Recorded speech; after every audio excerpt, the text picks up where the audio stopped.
Assalamualaikum warahmatullahi wabarakatuh. Perkenalkan, nama saya Nadia Kuning Pisabila.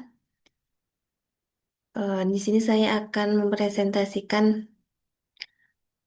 makalah saya yang berjudul Interpretasi Arus Kas Bebas atau bisa juga disebut dengan Free Cash Flow dan implikasinya terhadap pengambilan keputusan investasi.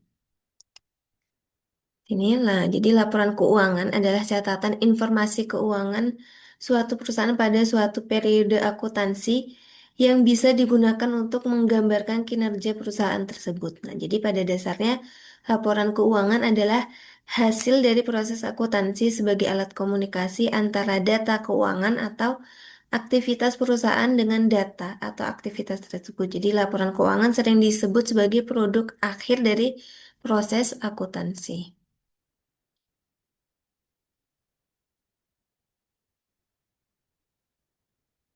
Oke, nah jadi pengertian arus kas bebas atau free cash flow. Nah, jadi arus kas bebas atau free cash flow merupakan indikator penting dalam mengevaluasi kinerja keuangan perusahaan. Jadi free cash flow mencerminkan jumlah kas yang dihasilkan dari aktivitas operasional perusahaan setelah dikurangi pengeluaran untuk investasi modal, seperti pembelian aset tetap. Nah, dengan kata lain, free cash flow adalah kas yang tersedia untuk pemilik modal atau pemegang saham dan kreditor. Nah, jadi setelah perusahaan memenuhi kebutuhan operasional dan investasinya. Jadi konsep free cash flow menjadi penting karena membantu menilai apakah perusahaan memiliki dana yang cukup untuk membayar dividen, membeli kembali saham, melunasi utang atau mendanai ekspansi. Nah, jadi berbeda dengan laba bersih yang berdasarkan akrual. Jadi free cash flow menunjukkan kondisi kas real yang menggambarkan likuiditas perusahaan secara aktual. Untuk pengertian arus kas bebas atau free cash flow. Di komponen perhitungan free cash flow itu dalam perhitungan free cash flow terdapat dua komponen utama, yaitu yang pertama arus kas dari aktivitas operasi, yaitu menggambarkan kas masuk dan keluar yang terkait langsung dengan kegiatan inti perusahaan seperti penjualan dan pembelian barang atau jasa. Yang kedua, capital expenditures, yaitu atau yang disebut juga dengan belanja modal. Nah, jadi biaya yang dikeluarkan perusahaan untuk memperoleh, memperbaiki atau memperpanjang umur aset tetap. Nah, jadi untuk rumus dari free cash flow, untuk rumus sederhananya itu free cash flow atau FCF sama dengan arus kas dari aktivitas operasi dikurangi pengeluaran modal atau disebut dengan capital expenditure. Nah, namun dalam prakteknya dapat diperluas menjadi free cash flow sama dengan laba bersih ditambah penyusutan dan amortisasi tambah atau kurang perubahan modal kerja dikurang capital expenditure.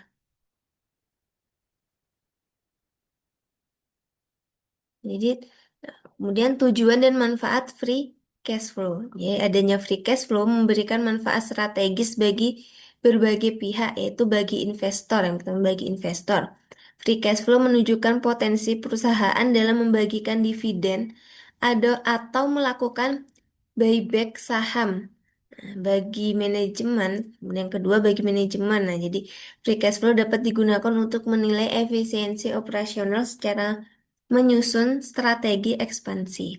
Kemudian bagi kreditor.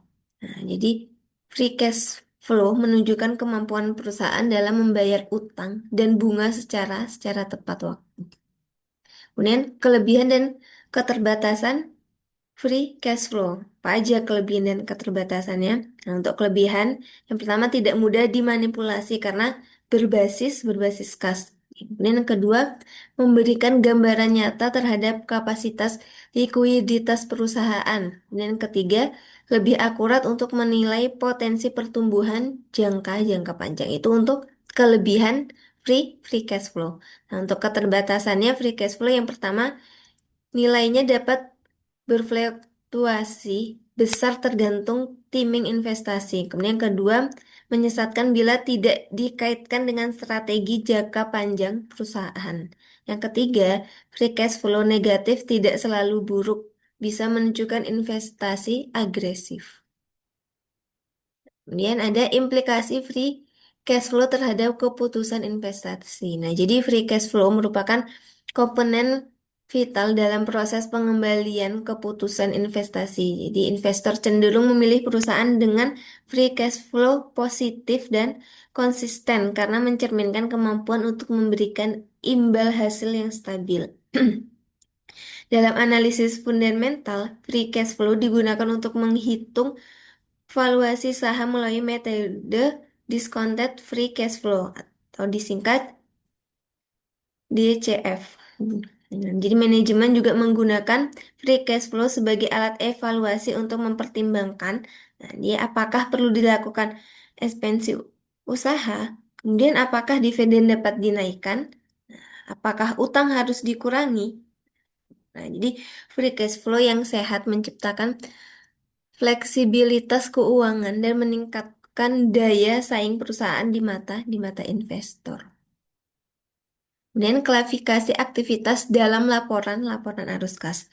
Jadi berdasarkan standar akuntansi keuangan, arus kas diklasifikasikan menjadi pertama aktivitas operasi yaitu meliputi penerimaan dari pelanggan dan pembayaran kepada pemasok. Kemudian kedua aktivitas investasi yaitu pembelian atau penjualan aset tetap, investasi pada entitas lain. Kemudian aktivitas pendanaan yaitu penerbitan saham, pembayaran dividen, dan pelunasan pinjaman. Jadi ketiga, aktivitas ini menjadi dasar penyusunan free cash flow dan dapat digunakan untuk analisis kelayanan investasi jangka panjang. Jadi efeknya jangka panjang. Kemudian free cash flow tidak hanya mencerminkan potensi imbal hasil, tetapi juga resiko. Nah, misalnya perusahaan dengan free cash flow sangat tinggi namun stagnan dalam pertumbuhan bisa jadi berinvestasi dalam inovasi. Nah, sebaliknya, free cash flow rendah atau negatif dapat menandakan perusahaan sedang agresif berinvestasi demi pertumbuhan jangka panjang yang dalam jangka pendek bisa menaikkan leverage dan menurunkan margin. Oke. Nah, kemudian di sini ada contoh soal. Nah, di sini ada contoh soal dan pembahasannya. Jadi, contoh soal perhitungan free cash flow dengan cara yang sederhana yaitu di sini soalnya PTA mencatat data keuangan sebagai berikut pada tahun 2024. Nah, jadi arus kas dari aktivitas operasional yaitu sebesar 500 juta. Dan capital expenditure-nya atau belanja modalnya itu sekitar 150 juta. Jadi hitunglah free cash flow-nya PTA. Jadi untuk rumusnya free cash flow sama dengan operating cash flow dikurang capital expenditure. Jadi eh, free cash flow itu tadi ini aktivitas operasionalnya nih, free cash flow-nya 500 juta dikurangin 150 juta. Jadi hasilnya yaitu 350 juta. Jadi PTA memiliki free cash flow sebesar 350 juta yang dapat digunakan untuk membayar dividen, melunasi utang atau ekspansi bisnis. Ini tadi 500 juta dikurangi 150 juta jadinya 350 juta.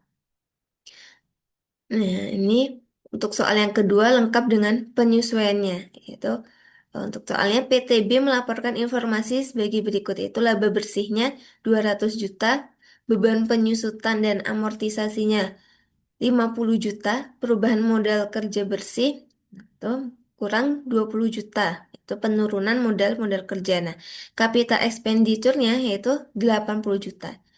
Dan hitunglah free cash flow-nya PTB. Jadi, untuk rumusnya laba bersih free cash flow sama dengan laba bersih ditambah penyusutan dan amortisasi.